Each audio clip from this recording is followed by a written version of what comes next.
Hello, this winter at Lincoln Library we are doing our Learn To programs. That is Learn to Knit, Learn to Crochet, and Learn to Embroider to help you, our patrons, to make blankets for the cats at Forever Home Feline Ranch. Today the lovely Katie will be showing you how to crochet a blanket. Alright, so today we're going to learn how to crochet. So the tools that you will need are 220 yards of a synthetic washable yarn, a 5.5 millimeter crochet hook, and a pair of scissors. The crochet terms that we're going to talk about today are how to do several different kinds of stitches, including chaining, single crochet, double crochet, and half double crochet.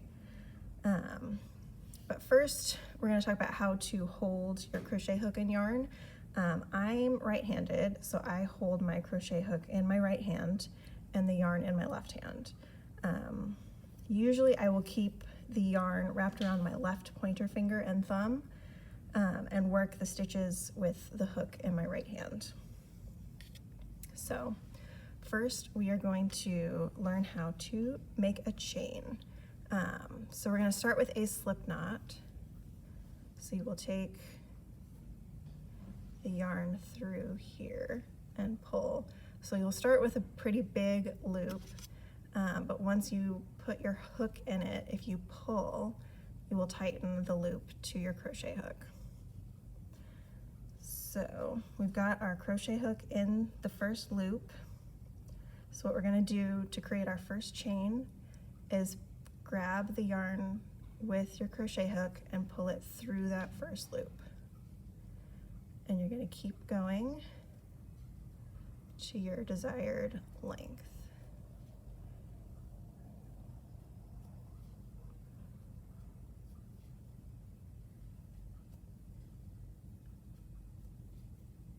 And once you get good at it, this part can go pretty fast, but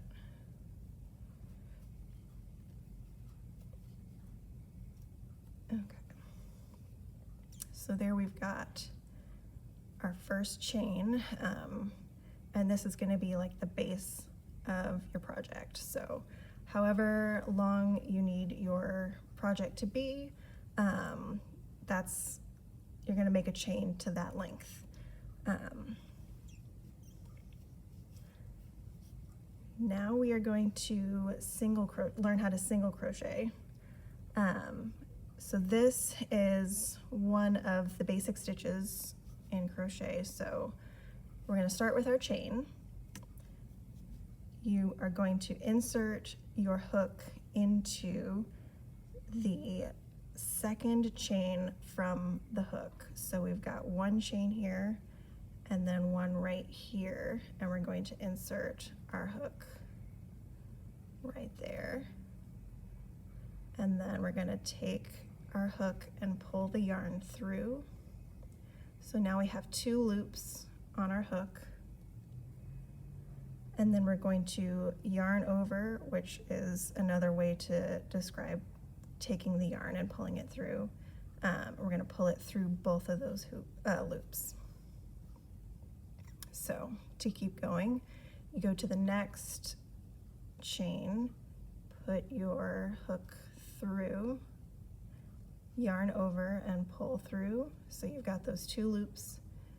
Then you're going to yarn over again and pull through.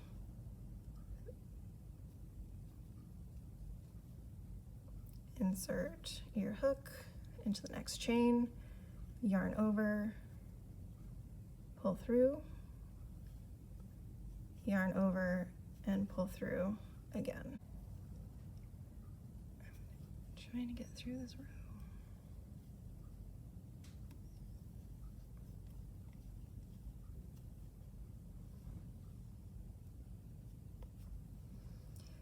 The first row is always the hardest because you're working just with the chain stitches.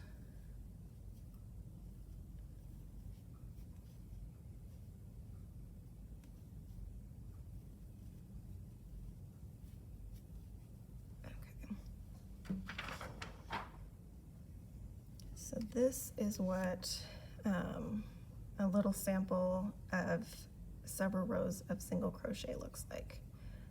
So once you get to the end of the row, you would then chain one, turn it around, and then start another row of single crochet.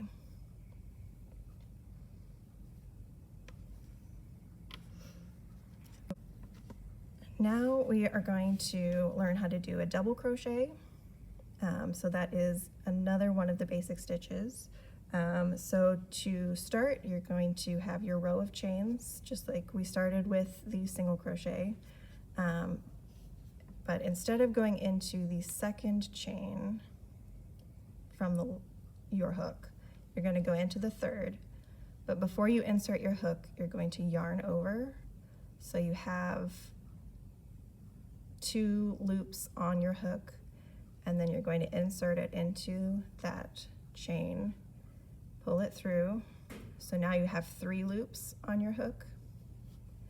You're going to yarn over, pull it through the first 2 loops.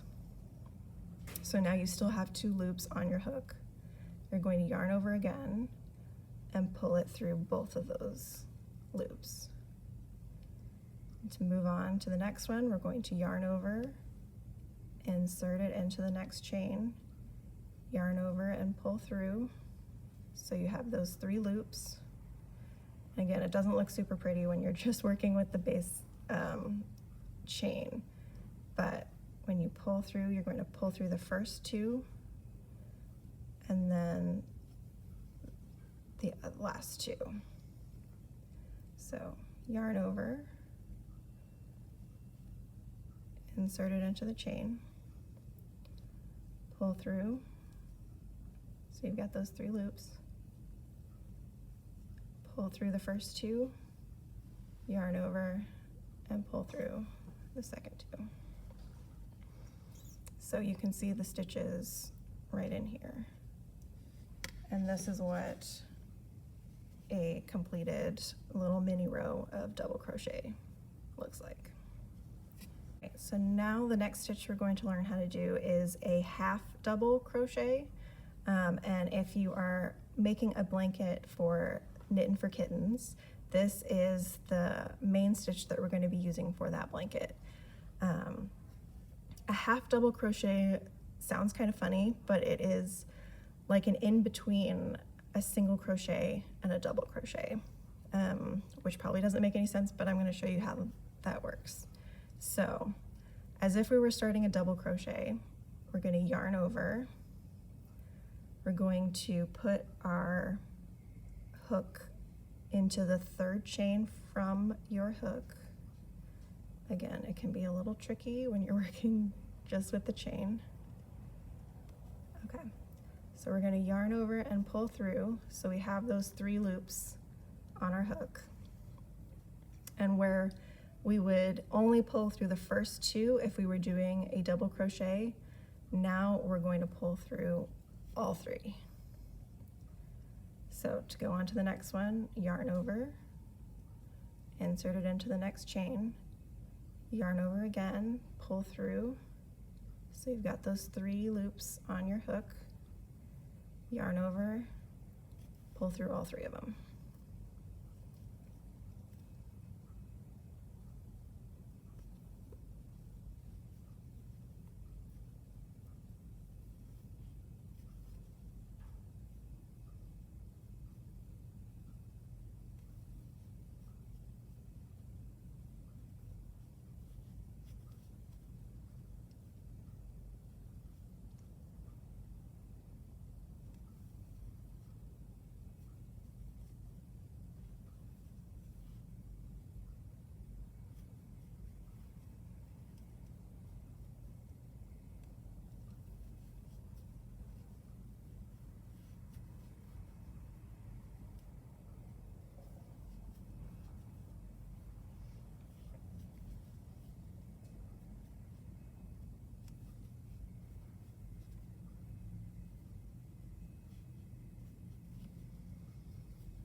Okay, and then once you get to the end of your row, you're going to insert your hook into that last chain, pull through. You've got those 3 loops. You will yarn over and pull through. But to start the next row, you're going to chain 2, just like that. And then you're going to turn it over, and you can see the back of those half double crochet stitches kind of look like a chain.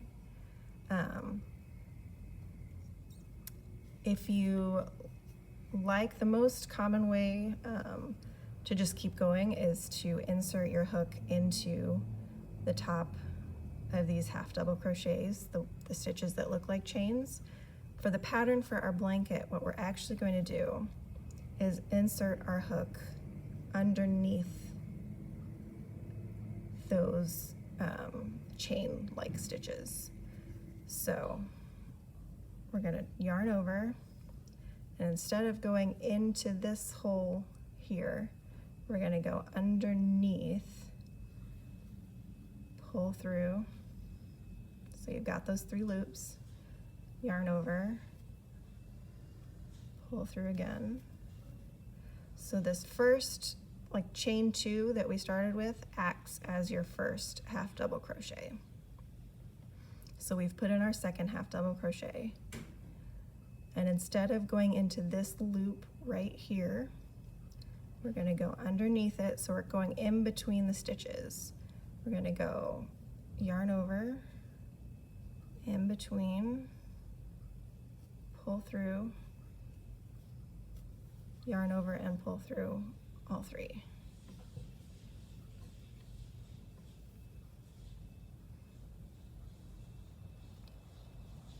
And again.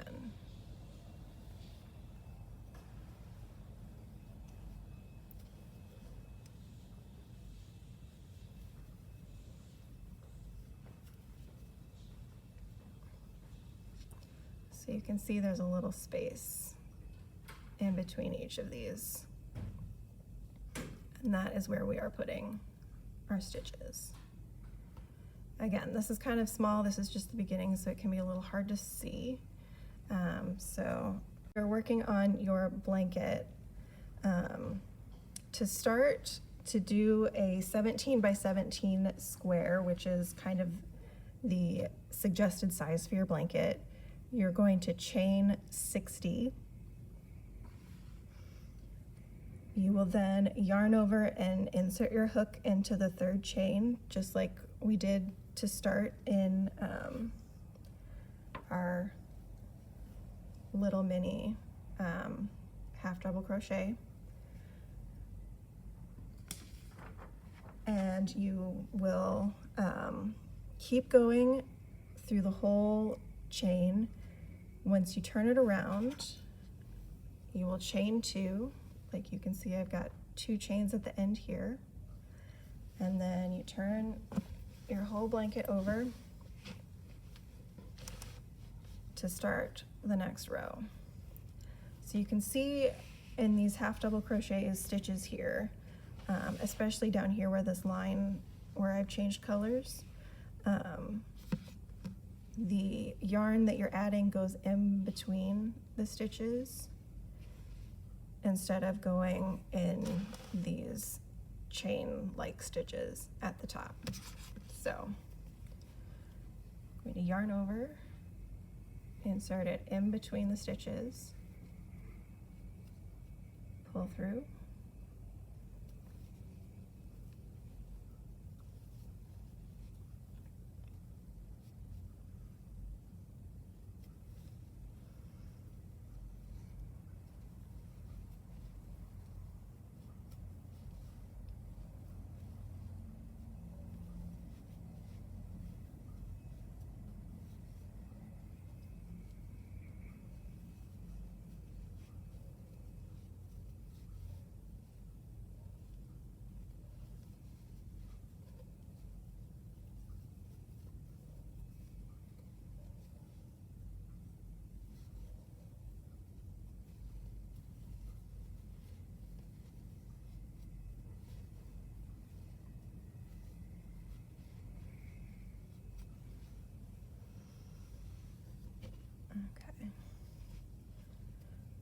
So once you get to the end of your row, you would then chain 2, turn it over, and start again on the next row. You're just going to repeat this stitch until you get to your desired blanket size. So like I said, for the Knittin for Kittens blankets, that is roughly 17 by 17 inches. If it turns out as a rectangle, no big deal. That is just kind of our size guide. Once you are done and you get to the end of your blanket, I'm not necessarily going to do it here because I'm going to keep going on this one until I finish. But you would get to the end, and instead of chaining 2, you would chain 1, and then with your scissors, you would just cut your yarn here and then pull that piece of yarn through the loop to tighten it, and that creates your end knot. And once you do that, you can then weave what is called weaving in your ends by basically just kind of tucking them in to your last few stitches so that you don't have a string hanging off the end of your blanket. If you do, again, that's really no big deal, but weaving in those ends, if you have a needle or if you want to use your crochet hook, you can tuck it through, and that just kind of makes your blanket look more finished. Our fundraiser, Knittin for Kittens, is a collection of blankets 17 by 17 for the cats that are looking for their forever homes. If you would like to make a blanket besides for the ones that you'll be making at our Learn To program, please feel free to make as many as you'd like, and they don't have to be crocheted or knit either. You could do one with fleece, sew one, whatever your preferred method is. All blankets, once they've been completed, can be brought to Lincoln Library, and there will be a collection box on the first floor near the circulation desk. Thank you for your participation.